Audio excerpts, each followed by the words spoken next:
My name is Bola Isawe. I live in the UK. I'm a woman God has shown great mercy in that I was willing to settle for less than the best God had for me because I did not have enough faith to trust God for His best. Despite this, God gave me His best. My testimony goes like this. Early 2019, I started having severe pain in my shoulders around my back area upon waking up.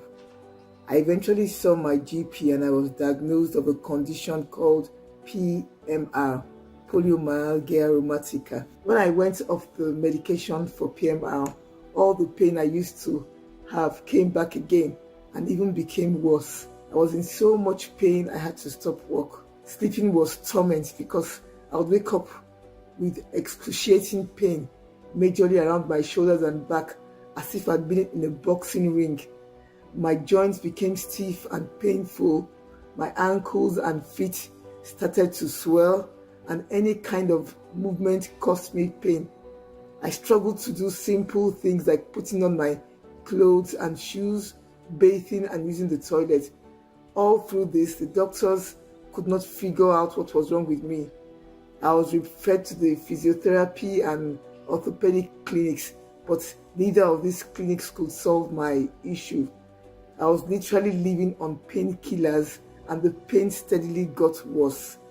Eventually, I was referred to the rheumatology clinic. I told God, I don't have enough faith for divine healing, but please let the doctors come up with the correct diagnosis for my condition as well as the correct treatment. In late March or early April 2022, I saw the rheumatologist and he diagnosed lupus and MCTD, mixed connective tissue disease, with adrenal insufficiency. So to my mind, God had answered my prayers and I finally had a correct diagnosis. I got to know that lupus had no known medical cure, that was a lifelong condition. In my heart, I knew God could heal me. On many occasions after this, I would hear Pastor Jerry give a word concerning God reversing lupus. Lupus, lupus, lupus. If you are the one putting on the live stream, lupus, akada, we announce, let it be reversed. I didn't have enough faith to trust God for healing. This continued until February this year. I think it was the first week of February. 3 times in that week, Pastor Jerry said God was reversing lupus.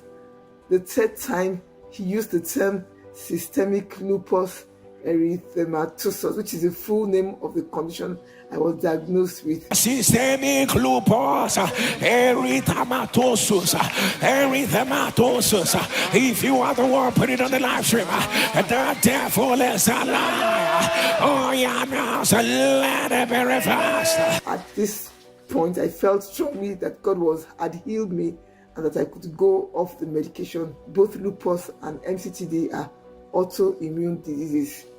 The very next week, Pastor Jerry gave a word that God was reversing all autoimmune diseases. The grace of God is here for anyone that has autoimmune disease. Any autoimmune disease, by the power that raises it from the dead, let it be reversed. I just knew in my heart that God was dealing with me and had healed me completely. So on the 12th of February, I stopped taking all my medication. As God would have it, I was invited for a routine checkup by the rheumatology clinic on the 8th of May. Leading up to then, I was a bit apprehensive about no longer using my medication. And if I had any pain, I would start thinking maybe it's because I've stopped using my medication and I would be tempted to go back to using them. But I resisted the temptation. I decided to continue trusting God. I went for my checkup and the consultant did all the physical exams and I was fine. She asked questions to see if I had any indicators of either lupus or MCTD, and all my responses showed I didn't have any of the symptoms associated with both diseases. She then asked if I was using my medication. I told her I had stopped since February. I could see the look of shock on her face, and she asked why I stopped. I told her I believed God had healed me. I said, in fact, I know God has healed me. She responded, that's very good. However, just to confirm, I'll send you for blood tests and let you know the results. My results came back on the 30th of May, and all my results came back normal and satisfactory. Praise be to God, who chose to have mercy on me even when my faith was weak. My appreciation also goes to Pastor Jerry for his unrelenting intercession and for his genuine heart of compassion. May God continue to bless and uphold you and keep you to the very end.